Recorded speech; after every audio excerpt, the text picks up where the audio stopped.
बिस्मिल्लाहिर्रहमानिर्रहीम। अस्सलामुअलैकुम। गर्मियों की शामों में आपके लिए एक बार फिर मैं तहरी की रेसिपी लेकर आई हूँ। इसको आलू की बिरयानी भी कहते हैं कुछ लोग, तो जो भी कहते हैं आपके घरों में, बस आप मेरी रेसिपी को फॉलो कीजिएगा तो आपकी भी यकीनन बहुत अच्छी तहारी बनेगी। तो देखिए, यहाँ पर 1 कप ऑयल डाल रही हूँ मैं, और जैसे ही ऑयल जो है वो हमारा गर्म हो जाएगा तो इसके अंदर मैं एक मीडियम साइज़ की प्याज जो मैंने स्लाइस कट काट के रखी है वो यहाँ पर ऐड कर देंगे और अच्छी तरीके से इसका कच्चापन दूर करेंगे। और थोड़ा सा हम इसको यहाँ पर सौते कर लेंगे ताकि प्याज का जो कच्चापन है वो दूर हो जाए। इसके बाद हम इसके अंदर मज़ीद चीज़ों को ऐड करते चले जाएंगे, तो रेसिपी को फुल वॉच कीजिएगा। यहाँ पर मैं थोड़ी सी कड़ी पत्ता जो होती है वो भी मैं यहाँ पर ऐड कर रही हूँ। वो इसके अंदर जो है वो बहुत अच्छा खुशबू देती है, तो मैं यहाँ पर ज़रूर डालती हूँ क्योंकि हैदराबादी खानों में जो है ये चीज़ों को ऐड किया जाता है। इसके बाद जो है मैं यहाँ पर आलू शामिल कर दूँगी। प्याज जैसे ही गोल्डन ब्राउन हुई है हमारी, तो हमने यहाँ पर आलू शामिल कर दिए हैं। ये मैंने 3 जो हैं वो आलू लिए थे। आलू मेरे पास छोटे थे लेकिन मैंने इनका साइज़ भी छोटा रखा है। और इस तरीके से हम इसको 2-3 मिनट जो है वो भून लेंगे अच्छी तरीके से, और उसके बाद हमने इसके अंदर मज़ीद चीज़ों को ऐड करना है। तो जब तक हमारे ये भुन रहे हैं, तो तब तक अगर आपने अभी तक जो है वो मेरे चैनल को सब्सक्राइब नहीं किया तो जल्दी से मेरे चैनल को सब्सक्राइब करके बेल के आइकन को ऑन करके ऑल पर सेट कर लीजिएगा। और अच्छा सा प्यारा सा कमेंट करके मुझे ज़रूर बताया कीजिए कि आपको मेरे जो रेसिपीज़ हैं वो कैसे लग रही हैं। और व्लॉग चैनल को भी आप मेरे पसंद कर रहे हैं तो उसका भी बेहद शुक्रिया। वो भी आपको मेरे इसी चैनल पर मिलते हैं, तो आपके मैसेजेस पढ़कर मुझे बहुत खुशी होती है। तो देखिए, यहाँ पर हमारी भुनाई जो है वो अच्छी तरीके से हमने कर लेनी है। और जब आलू जो है वो हमारे अच्छे तरीके से भुन जाएंगे, थोड़ा सा कलर चेंज हो जाएगा उसका, तो इसके बाद हमने इसके अंदर कुछ मसालों को ऐड करना है। तो ये तिहारी जो है वो अक्सर जो है दोपहर की शाम में मैं बनाना पसंद करती हूँ क्योंकि सब घर वाले जो हैं वो बहुत शौक़ से खाते हैं, बच्चों को बहुत पसंद आती है। तो ये मैं अक्सर दोपहर के टाइम में बना लेती हूँ। तो बस इसकी भुनाई हो गई है। अब मज़ीद हम इसके अंदर मसालों को ऐड करेंगे।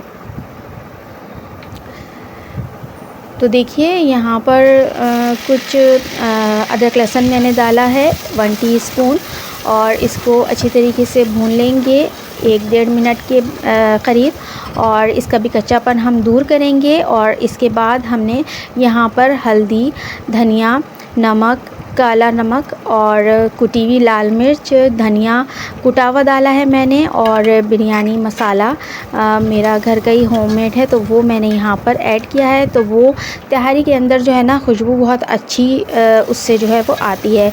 तो थोड़ा सा पानी डालकर हम इसकी भुनाई कर लेंगे ताकि मसाले हमारे जो हैं वो जले नहीं। तो बस इसके बाद हमने इसके अंदर टमाटरों को शामिल करना है। ये मैं क्रश करके इसके अंदर शामिल कर रही हूँ क्योंकि मेरे फ्रीज़र के थे, जमे हुए थे। तो बस इसको मैंने इस तरीके से शामिल कर दिया है और अच्छी तरीके से भुनाई मैं यहाँ पर करूँगी। अगर आप यहाँ पर दही भी ऐड करना चाहें तो कर सकते हैं, मैंने यहाँ पर ऐड नहीं किया है। और इसके बाद हम भीगे हुए चावल जो हैं वो डालेंगे। यहाँ पर मैंने आधे घंटे के लिए सोक किया था चावलों को, और यहाँ पर मैंने डाल दिया है। ये सुपर बनास्पति के चावल हैं और बहुत अच्छे जो हैं वो खिले खिले बनते हैं। तो बस इसको अच्छी तरीके से डालने के बाद हमने भुनाई करनी है ताकि एक जगह चावलों के अंदर भी इस मसाले का जो है वो फ्लेवर जो है वो अच्छी तरीके से आ जाए। मैं इसी तरीके से डालती हूँ। तो मैंने इस हिसाब से चावल लिए थे 1 गिलास, तो यहाँ पर मैं 2 गिलास जो है वो पानी डालूँगी और थोड़ा सा ऊपर डालूँगी, इसलिए कि आलू अभी पूरे गले नहीं हैं तो वो इसमें जो हैं वो अच्छी तरीके से गल जाएंगे। क्योंकि ये लाल वाले जो आलू होते हैं ये थोड़ा गलने में हमारे टाइम लेते हैं, तो इसलिए मैं आधा गिलास मज़ीद पानी इसके अंदर ऐड करूँगी तो बस यहाँ पर नमक चख लेंगे और अगर नमक कम होगा तो इस स्टेज पे हम नमक को जो है वो डाल देंगे और अच्छी तरीके से मिक्स करने के बाद अब हम खुले मुंह के साथ ही इसको पकाएंगे। ढाँप के चावलों को नहीं पकाया जाता। अच्छा, यहाँ पर हम सिरका भी शामिल करेंगे। सिरके से ये होता है तो चावल खिले खिले पकते हैं और दूसरा ये कि जो भी कसर कभी ऐसा होता है कि रह जाए तो वो सिरका जो है वो पूरी कर देता है। तो बस अच्छी तरीके से आप देख सकते हैं कि पानी जैसे जैसे कम होता जा रहा है, चावल जो हैं वो आपको नज़र आते जा रहे हैं और आप देख सकते हैं चावलों का साइज़, चावलों का सब कुछ। तो अब मैं किनारों की साइड पे ऑयल डाल रही हूँ ताकि हमारे चावल खिले खिले पकें और चिपके नहीं।